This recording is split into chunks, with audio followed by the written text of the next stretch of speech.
Sound off for Chesterfield. Chesterfield is best for you. First cigarette with premium quality in both regular and king size. Chesterfield brings you Dragnet.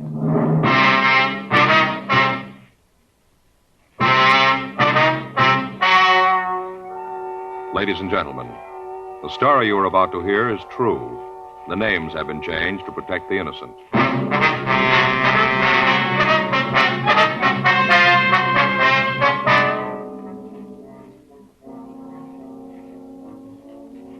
You're a detective sergeant. You're assigned a burglary detail. A wave of burglaries has broken out in your city. The thieves are fast. They're clever. Your job? Get them. Years ahead of them all. Chesterfield is years ahead of them all. The quality contrast between Chesterfield and other leading brands is a revealing story. Recent chemical analyses give an index of good quality for the country's 6 leading cigarette brands. The index of good quality table, which is a ratio of high sugar to low nicotine, shows Chesterfield quality highest. Chesterfield quality highest. 15% higher than its nearest competitor. Chesterfield quality highest. 31% higher than the average of the 5 other leading brands. Yes, Chesterfield is first, with premium quality in both regular and king size. Don't you want to try a cigarette with a record like this? Chesterfield.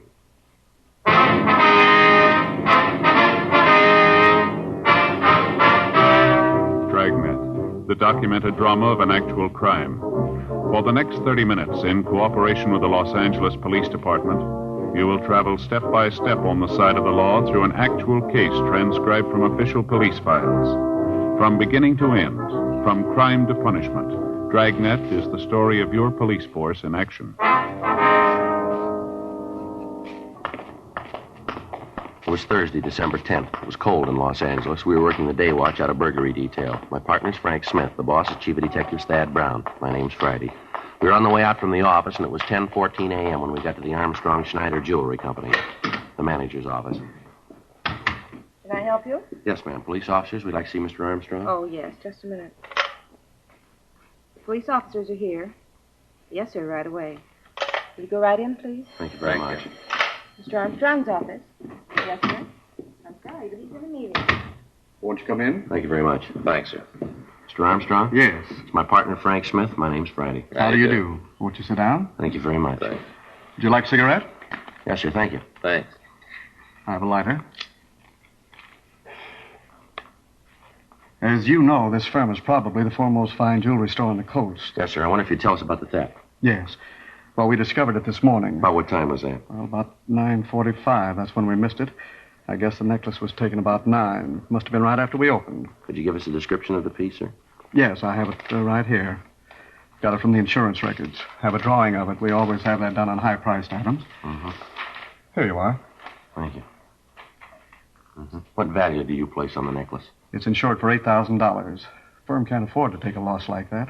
Could you tell us exactly how it was taken? Yes, I can. It was just after 9. We just opened the front doors. People had started to come in.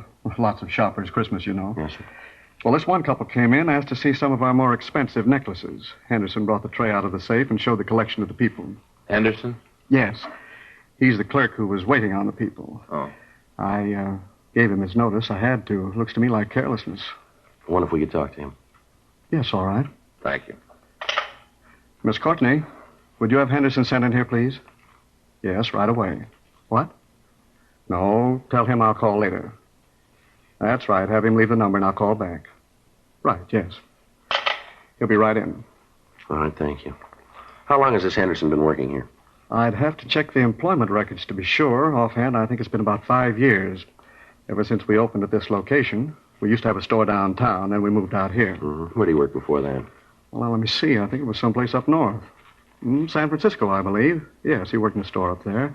Had excellent references. He's a good salesman. But you gave him notice, huh? Well, I felt it was the only thing to do.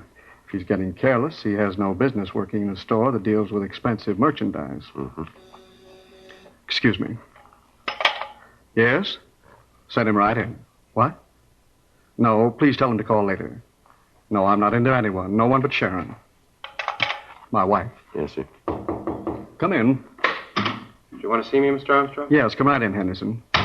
These are police officers, Mr. Friday and Mr. Smith. This is Charles Henderson. How are you? Hi. How are you? They'd like to ask you some questions about the theft. Yes, sir. Anything I can do to help? Could you give us a description of the couple you waited on? Yeah, I think so. The man was about 35, maybe 40. About how tall was he? Well, maybe 5'11". Might have been 6 feet. I'd say he weighed about 155 pounds, something like that. Uh-huh. How about his coloring, his complexion? It was light. Looked like he'd been out in the sun, though. His nose was all sunburned. I noticed it because you don't often see people with sunburns like that this time of the year. You know, December. Mm-hmm. How was he dressed, do you remember? He had a gray hat on, gray chalk-striped suit on, flannel blue shirt, maroon tie. Didn't see his shoes. He had on one of those new round collars, though. You know, rounded here on the collar points? Mm-hmm. Was he clean-shaven? No, he had a little mustache, one of those that looks like it's drawn on with an eyebrow pencil. Just a line, you know the kind. Uh-huh. How about the woman? What'd she look like? She was a small woman, not much more than 5'2", little, about 100 pounds. Real pretty. She had dark hair and blue eyes, very fair. I noticed it because I thought at the time that maybe she dyed her hair. Mm-hmm. Did you have any marks or scars you saw? No, I don't think so, no. How was she dressed? She was a little too overdressed, had a dress and a coat, had a jewel clip here on her dress. She looked kind of flashy, cheap, you know. I see. Anything about the way they talked and the accent, anything like that? No, nothing I can remember. Would you remember if either one of them wore glasses, maybe? No. The man, though, he had a kind of funny way of talking. What do you mean? Well, he sounded sort of like one of those pitchmen on TV. You know, the kind that sell kitchen gadgets, things like that. Mm-hmm. Could you tell us what happened, what they said when they came in, how they took the jewels? Yes, they came in right after we opened and asked to see something in necklaces. Said they wanted to pay around $5,000. So I brought out the tray, but didn't find anything that they liked. And then I brought out the other tray. They looked at one of the necklaces. Beautiful thing, $8,500. You know, Mr. Armstrong, the emerald-cut diamond with the small sapphires? Yes, I know the one. Beautiful thing. Excuse me, can I use that ashtray a minute? Yeah. Thank you. Wonder if you'd go on, please. Oh, sure. Well, I brought out the other tray and showed them the necklaces in it. They both looked for a long time. Then the woman said that she didn't think there was anything there she wanted. Mm-hmm. What was the matter? Didn't they care for our designs? No, it wasn't that, sir. They just didn't see anything they liked. So they moved back to the other tray. And then the woman said she'd found what she wanted. It was a small piece, 3 diamonds and 4 small rubies. Did they buy that? No, they said they wanted to think about it. They made a big thing about asking me if I thought that it would be sold before they could make up their minds. Mm-hmm. Well, I told them if they wanted to put a small deposit on it, we could hold it for them. Yeah. Man said he'd rather not do that. He said they'd know by this afternoon. At that time, there were several people in the store, Christmas shoppers, you know. Mm-hmm. Some of them were looking at a display of bracelets we had on the counter.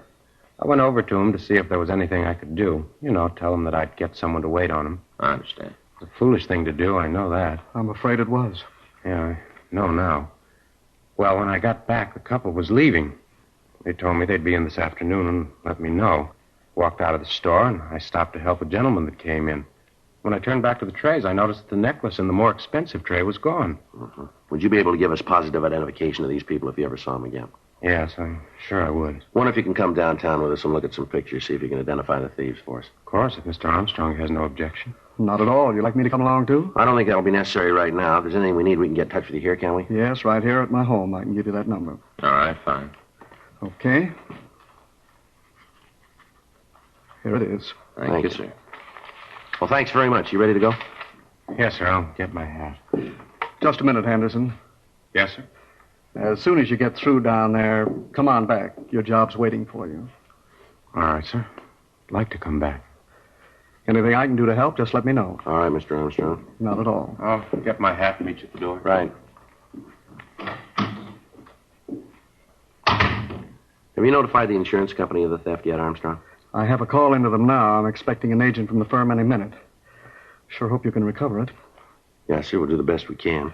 An $8,000 necklace. How do you think they'll go about disposing of it? Break it up? Well, either that or leave it in one piece. That'll make it kind of hard to unload, won't it? $8,000? Not at their price.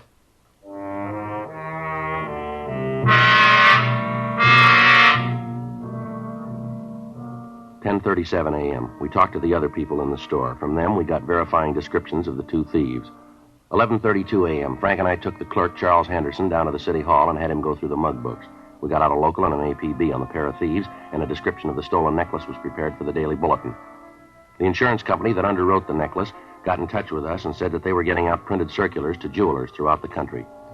The victim was unable to make an identification from the mug books. We had the MO of the theft run through the stats office, but when the possibles were checked out, we had no new leads. Further interrogation of the owners and employees of the stores in the immediate vicinity of Armstrong and Schneider failed to turn up anything new. The theft was not a new one. For the past 6 weeks, there'd been a series of burglaries taking place out on Wilshire Boulevard. Most of them had been exclusive women's stores or jewelry shops. To date, all of them had been articles of small individual value, none that approached the value of the necklace taken from Armstrong and Schneider. In an attempt to apprehend the thieves, all of the usual avenues of sale of stolen goods had been checked. None of the precautions apparently did any good. The thefts continued. Another 2 weeks passed. In that time, the thieves hit 3 times, all in the same general area. The employees of the victimized stores were questioned. From the information we got from them, we could be certain that the suspects were the same ones we were after. On Tuesday, December 29th, Frank and I got back from checking a lead. Well, there's another one that went no place. Yeah, you want to check the book? Yeah, I'll get it.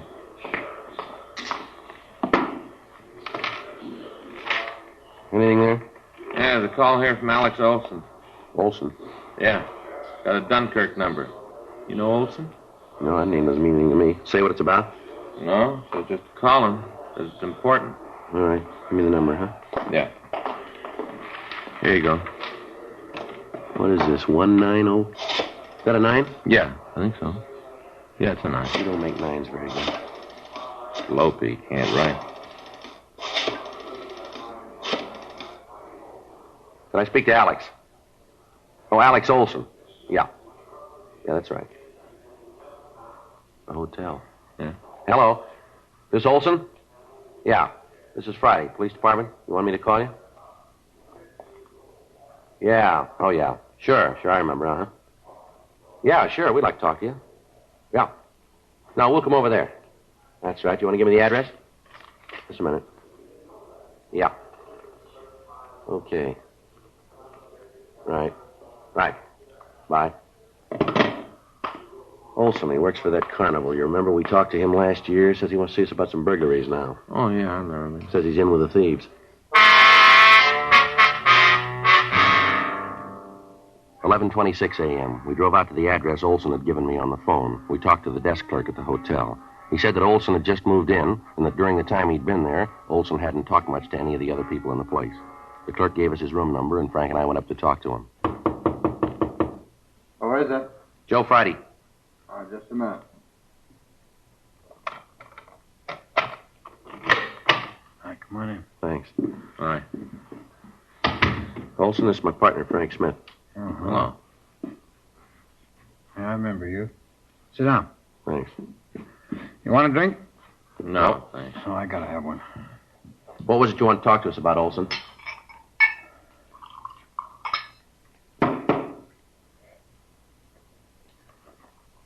Olson? What was it you wanted to talk to us about? Oh, man. Going with a hangover. I really get him. Yeah, now let's get to the point, shall we? What's on your mind? Oh, I'll tell you. I don't know why I drink so much. I feel terrible the next day. I always drink too much. All right, now look, Olson, maybe you got a lot of time. We haven't. We didn't come over here to sit and watch you drink. Now get to the point. You said on the phone that you were in with a gang of thieves we're looking for. Now what about it? What I told you on the phone is true. It's all true. I'm glad to tell you. Get it over. Get it all out in the open. That's what I need to do. Get it all out in the open. You had any breakfast yet? No, I just got up before I called you. Is there any place around here you can get something to eat? Don't make no difference around here. Nobody knows me. I think there's a place down the street right next to the hotel. But what's all this about food? I think you'll feel better if you have something to eat, won't you? No, wait a minute. You've had enough of that. Put it down. I don't want no food. All right, we do. Let's go. You guys are getting a little bossy, aren't you? We want to hear what you got to say. You keep hitting that bottle, neither one of us is going to make it. Come on, fella. We'll buy you some breakfast. You got a coat? It's cold out. Oh, yeah. Sure glad you guys came. I'm glad to get this off my Wait a minute. chest. Those dresses in there. Woman's clothes. Those belong to you? Oh, no. I'm just keeping them for a friend. Well, the labels on some of them here. Come from out on Wilshire, don't they? You get a gold star. I'll tell you about them. That's part of the deal. You want to tell us now? Well, look, you made a deal about some coffee. Maybe it'll help me find my hands. Are you going to back out now? All right, let's go. We'll come back. Sure, you can come back. Take all the time you want to. Look the dresses over. I got some other stuff you'll want to see, too. But come on, let's go.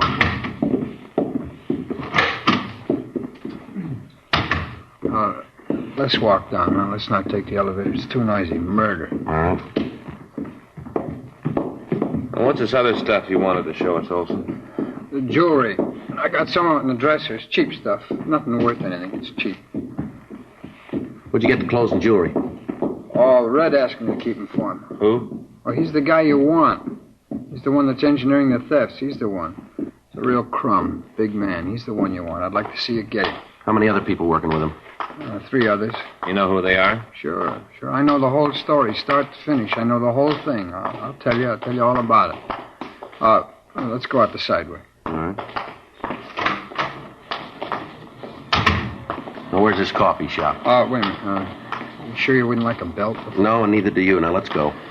Okay, you're calling it. Restaurant's right down here, just a couple of doors. You know where this Red is? Yeah, I'll tell you. He's the one you want. How about the woman who works with him? Oh, that's May. Red's not the guy who goes into the stores, though. A fellow that works that part of the operation is his brother-in-law, a guy named Hank. What was her name? May. Was May. Is she the woman in the team? Yeah, Red wouldn't trust anybody else. Not him. He's a big man, you know. You don't believe it, you just ask Red. He'll tell you. Big man, big bum. This the place? Yeah. You positive? No, I guess you wouldn't.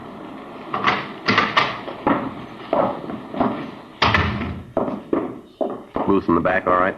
Yeah. Hey, Joe, it doesn't look like they got service in the booths. What do you want, Olson? Well, it ain't what I want, but I'll settle for a cup of coffee. Joe? Yeah, it's all right for me. I'll get it and bring it back. All right. Come on, Olson, let's go back. Sit down.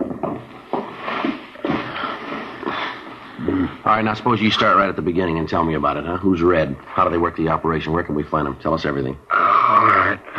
Well, first off, Red's real name is Keith Jameson. They call him Red because he's got red hair, it figures. Yeah. What's he do for a living? He works for Carney. Most of the year we're on the road. This is the off-season, so he's laying up in a trailer camp out in the valley. He doesn't do anything regular now. He just steals. Is he one of the owners of this carnival? No, he runs a pitch game. You know, rings and the pegs. If you play real good, you can win a quarter's worth of slum for $5. Mm-hmm. How about his wife? She travel with the show? Yeah, she travels. It ain't a regular show, not Red's part. He's just got a concession, you know. He goes with the show like a leech. He's been thrown out of a dozen carnies for crooked stuff. His brother-in-law's a dip when we're on the road. Picks pockets in the crowd around Red's place. He's gotten us all in a lot of trouble. No carny in the country will have us around anymore. Don't take him long to get wise to it. Mm-hmm. He's the one that's in on the burglaries with Red and his wife, is that it? That's right. He lists the stuff. How about his wife? Where's she fit in? Well, she's the distraction. You know, the one that comes up and asks questions, pulls the clerk away so Hank can lift the stuff. In case there's any trouble, Hank acts as lumber, too. What do you mean, lumber? Well, you know, muscle. He takes care of the guys that yeah. beef. Mm-hmm. Hey, can you give me a hand with that, huh, Frank? Yeah, here. Look at my thumb. Stuff splashed on it. Think it's blistered? No, it's good hot coffee in there. Here you are, Olson. Oh, thanks. Come on, pass the sugar, will you? Yeah, here you are. Where do you fit into this, Olson? No place, really. I'm just along for the ride. I think Red figures sometime the axe is going to fall and he wants my head under it. I usually hold on to the stolen stuff until Red finds a buyer. Does he use a fence? No, he pushes the stuff himself. He usually works on a tip. You know, somebody wants to buy a piece of merchandise. Red meets him, sets up a deal. Uh-huh. You willing to cooperate with us all along the line on this thing? Sure, I'll go along with you. You know where the necklace is that they lifted a couple of weeks ago? Yeah, Red's got it. He's looking for a buyer now. You think you can set up a meet for us? Yeah, if he thought you wanted to buy the piece, it could be done. Can you set up the meet? Sure. I want to see you get him. Tell me something. How are you going to come out on this if we pick up Red and the others? What do you want out of it? I got my reasons. I got good reasons. You want to tell us what they are? Sure, I got no reason not to. Give me the sugar again. Yeah.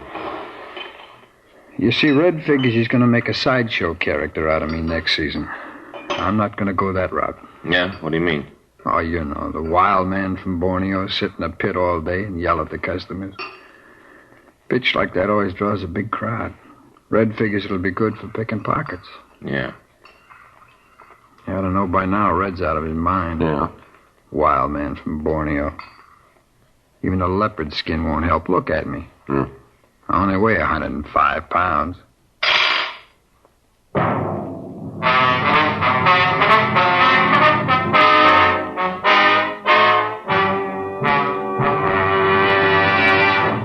You are listening to Dragnet, the authentic story of your police force in action. Chesterfield is best for you. Listen to Chesterfield's record. For a full year and 2 months, a doctor has been making regular examinations of a group of Chesterfield smokers, and he reports no adverse effects to the nose, throat, and sinuses from smoking Chesterfields. Don't you want to try a cigarette with a record like this? Chesterfield. First, with premium quality in both regular and king size. Chesterfield. First choice with Young America. And that's from a survey of 274 colleges and universities. Try Chesterfields today. Remember, Chesterfield is America's best cigarette buy.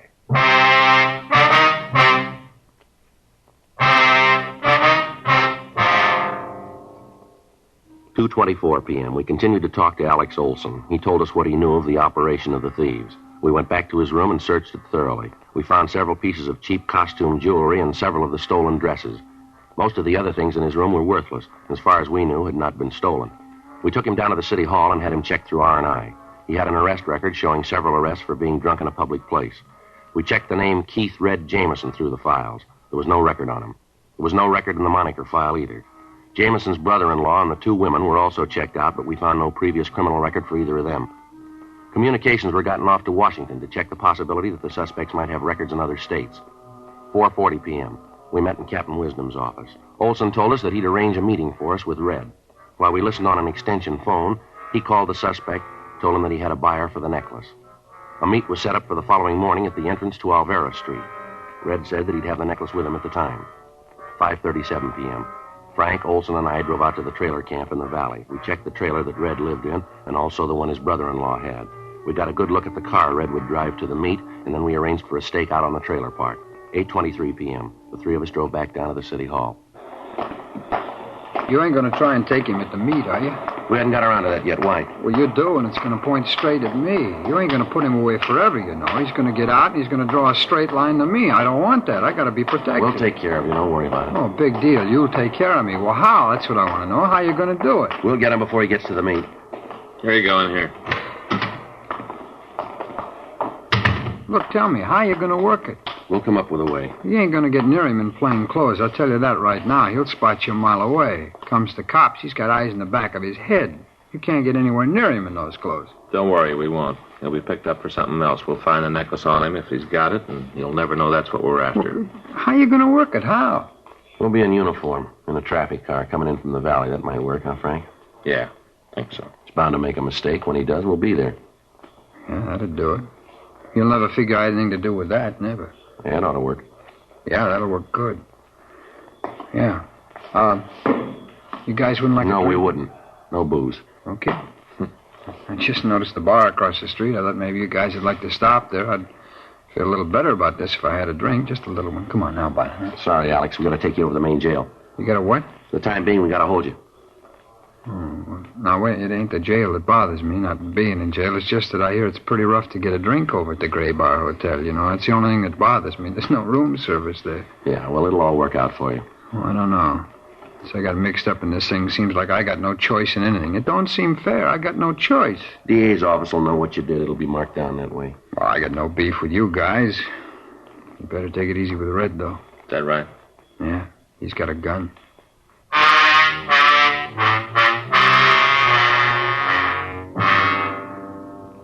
The following morning at 4:30 a.m., Frank and I were dressed in the uniform of traffic officers. We were parked 2 blocks from the trailer park in a traffic car. The meet with Red was scheduled for 9 a.m. The officers on stakeout at the trailer park told us that they'd seen no activity in Red's trailer the night before. From where we were parked, we could keep his car under constant surveillance. At 7:45 a.m., we saw the suspect and his wife come out of the trailer and get into the car. We followed them over to Ventura Boulevard, and from there down Coahuila Pass. We kept far enough behind them so that they'd have less chance of knowing that they were being followed. They turned by the freeway construction point and continued on down Coahuila Boulevard. When they got to the corner of Yucca and Coahuila, they made a mistake. They turned left from the wrong lane of traffic. Well, that's it. You want to hit the siren? Yeah. I got the light. He's going straight down Yucca, Joe. Yeah. Pull up behind him, huh? Right. Okay, he sees us. He's pulling over. I'll cover the other side. Watch yourself. Right. What's wrong, officer? I didn't do anything. See your operator's license, please? Sure, it's in my pocket. I'll get it. You want to get out of the car, please? Well, I don't have to get out to show you my driver's I'd like to have you get out of the car. Don't argue with him, Red. Do what he says. What's all this about, anyway? What do you stop me for? You made an illegal left turn back there at Cahuenga. Illegal? Oh, you got the wrong guy. You see that guy in front of me? He jumped the light something awful. He's the guy you ought to be after. He's the one, not me. All right, move over by the car. What? Over by the car. Now put your hands up there. No, against the car. I don't know what you mean. Now come off it, Jameson. You know what we mean. Get out of here! All right, Jameson, on your feet. What are you doing? You got no right to beat him up like that. A big thing for making a left turn. What are you guys trying to prove? Just wait until the papers get this. We got friends, you know. All right, big lady, friends. take it easy. I won't take it easy. Man makes a mistake, and you cops act like you were the judges. You got no right to treat a citizen like that. Here, Frank, you'll hold this. Yeah. 38 Colt. You play rough, don't you, Red? Ah, shut up. What's this, Red? You leave that alone. That's mine. Doesn't concern you.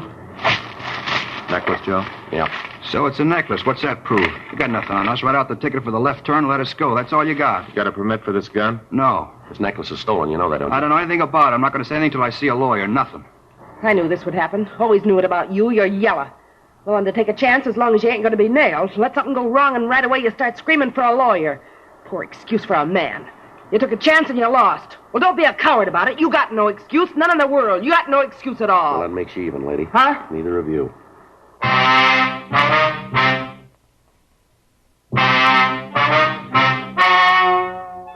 The story you have just heard is true. The names were changed to protect the innocent.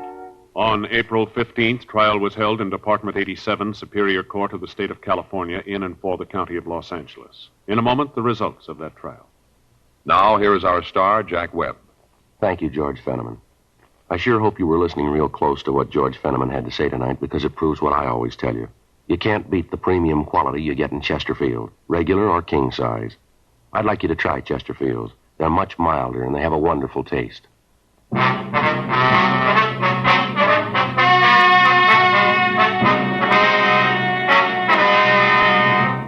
Henry Donald Swenson, Anna Catherine Swenson, and May Ruth Jameson were tried and convicted of 5 counts of burglary in the second degree. They received sentence as prescribed by law. Burglary in the second degree is punishable by imprisonment in the state penitentiary for a period of not less than 1 nor more than 15 years. Keith Walter Jameson was tried and convicted for receiving stolen property on 5 counts and received sentence as prescribed by law. Receiving stolen property is punishable by imprisonment in the state penitentiary for a period not to exceed 10 years. Because of his cooperation, Alex Robert Olson received a lighter sentence and was placed on probation.